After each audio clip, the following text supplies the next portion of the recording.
Okay, I'd like to return to this critical position which I showed you a couple of videos ago. It's John Littlewood versus Mikhail Botvinnik, one of the past world champions, the father of the Soviet chess school, the Botvinnik school of chess. So Littlewood had a seemingly very dangerous attack, and I neglected to mention in particular why after knight f6 on move 19 this was particularly ferocious, because I've been suffering from main line syndrome, looking at engine analysis in a window underneath what I'm showing you here, where white doesn't seem to have too many choices. But as a human, there's an obvious choice here to threaten mate. I wonder if you can spot it, what you would play as white, which I'll give you a clue. It's not taking the pawn because the king can go to h8. So let's just rule this out straight away. It's not this. But there's another very, very dangerous move, which if we rewind just a little, you see, look, black's g-pawn was removed. That's another clue to it. So in this position, after knight f6, can you spot what seems to be a killing move? And it was mentioned in the analysis. Thank you for pointing it out. It was also a puzzle position given recently. And also in tribute to John Littlewood, which I will show some of his great attacking wins, as well as this classic loss, in tribute to him. So basically, knight f6. What resource is there for white, which seemingly would win on the spot here? I wonder if you can spot it if I give you 10 seconds. So this is not strategical thinking like pawn structure or long-term plans. This is like looking in detail at the position, and tiny little details like the g6 pawn missing imply the availability now of certain resources. So 10 seconds starting from now.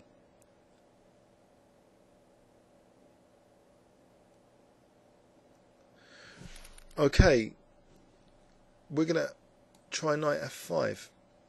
Now that would appear killing, wouldn't it? Because it's threatening mate. How would black defend against that? If he moves the knight, then there's queen h7 mate.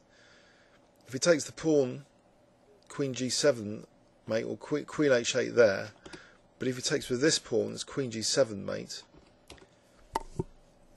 Knight h5, he doesn't want to just lose the knight.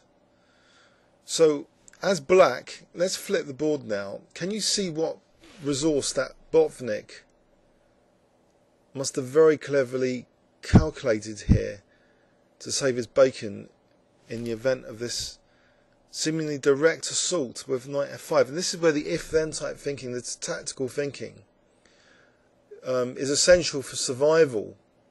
So what resource does black have here to start off, to try and fend off this seemingly aggressive mating attack? If I give you 10 seconds starting from now.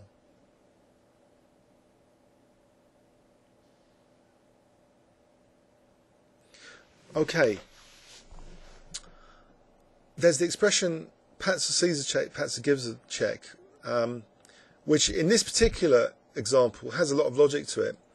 But actually, in terms of the forcing move philosophy, it also has this logic that sometimes checks can transform positions because they're an example of forcing moves. So here, I hope you've spotted it now with my little clues about checks. There's a check which starts off to save black's position, and it's c2 check. Okay, so now you might think, well, can't white just move the king somewhere? So a1, let's try that. Well, unfortunately then c takes d1, queen, and what is white doing? White's had it. He has to move the queen back. His attack's all gone. The queen's going to come off, and there's no mate. And okay, if king c1, then here, again, black's saving himself, and it's quite vicious, actually. I wonder if you can spot what happens now. So I'll give you a clue. That's the first move, check. Rook takes d1. And here, well, there's actually two moves, but one of them is actually killing white here completely. And the other one is massively great for black as well. But the one which kills white completely is another lethal checking move. It's rook c8 check. So not only is white not attacking black, white's actually getting mated because the queen takes d1 and then it'll be mate after queen c1. So moving the king's no good after this c2 check. And you might think, well, you know, so what? Okay, king takes c2. But can you spot the horrible resource, unfortunately, that Mikhail Botvinnik, you know, must have seen he had here? So the king's slightly exposed. So it's again looking with a sort of higher resolution position, you know, the if-thens, the forcing moves.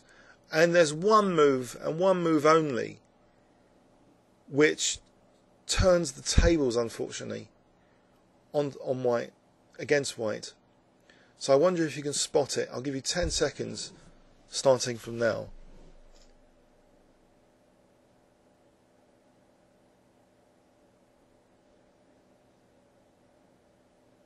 Okay, now if you had said rook c8, that's not quite right, because king b1 and your queen's attacked and you're still threatened with mate and you're in big trouble here. In fact, you know, it's totally lost. This spike check won't do anything here. With the most accurate, well, either rook takes or queen takes, big advantage to white. So it's not that check. So sometimes the particular, you know, the correct check has to be played if there's a choice of checks, or quite often, in fact. It's queen c8, and look at this. Unfortunately, the queen is double attacking the king. Also, this knight on f5, which was going to deliver the mate on g7. So it's a bit of a tactical disaster. So now, if the king moves, it will be another check as well to make things worse there. And then black can just play fg6. And if white wants to avoid the check by playing king d2, then again, either queen takes f5 or throwing another check. But queen f5 and black's winning. Because there's no attack anymore. The king's kind of safe. This rook's protecting that rook. So the queen f8's not on. So that was where critical calculation must have come in for black to do all this, to see that he wasn't just taking the knight here, he was providing this hidden resource now, c2 check. So once this knight moved, it's amazing that the knight moving to f5 in this variation allows the lethal c2 check. It's really unfortunate.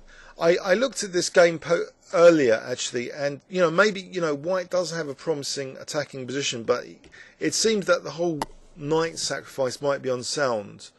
It was very creatively played, to Jean's credit, but Rybka's indicating, you know, white could have actually switched this knight around to g3 with an even more promising attack than the game. For example, this sort of position starts to look kind of bad for black, because white will be still threatening knight f5 tactically, just to sacrifice a knight. For example, you know, d takes would be a disaster, knight gf5. So if after this swinging of the knight from the queen side to the king side might have been a much better bet during the game, because now it can even come to e4 after the e5. Of course, it's dead easy to show all this with computers, because they're munching through millions of positions, as I mentioned. So, you know, that's a very controversial decision in its own right to play knight e2, because, you know, a5, a4. If the knight goes to a4, it's blockading the a pawn. But it's specific, you know, dynamic considerations which decide here, not sort of more positional ones that, you know, just try and slow down the attack in an intuitive way, is actually worse than trying to use the knight for the attack like this. It turns out, on the depth I've done, it seems to be that knight e2 to g3 was the way to play. But it was a very daring and, you know, and frightening way that white played, sacrificing the knight to speed up his h-file attack. It just so happened that there's very specific resources in the position which made knight f5 was not just winning on the spot. It's unfortunate, but that resource existed. Please leave any comments or questions on YouTube. And this is an example of where calculation, of course, is totally essential for survival. Thanks very much.